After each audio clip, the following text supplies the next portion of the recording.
We are here with our 5th video today, and today for our hair restoration we are focusing on scalp massage as well as Gua Sha.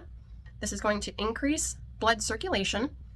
So the scalp massage and the Gua Sha will increase the blood flow that will end up delivering essential nutrients and oxygen to the hair follicles, which are crucial for initiating and sustaining that anagen phase. This also helps with stress reduction. High levels of stress can lead to elevated cortisol production, which is linked to hair loss.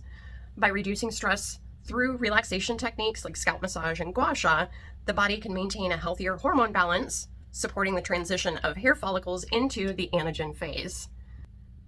This also helps with lymphatic drainage by removing toxins and waste products from the scalp area, which can otherwise hinder new hair growth.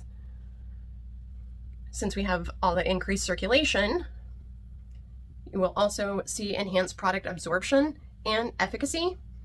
So the things that she's using in her home care are now being supported with this. This also is a huge release of tension. This relaxation leads to improved blood flow and in the reduction of stress-related hair loss.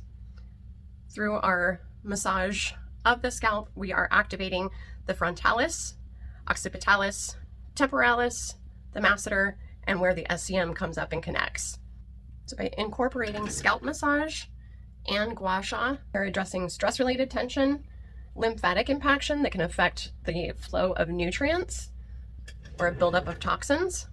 By clearing the body of these, we're creating a healthier environment for the new hair follicles. This will then be supported again with that LED on a red and near infrared wavelength.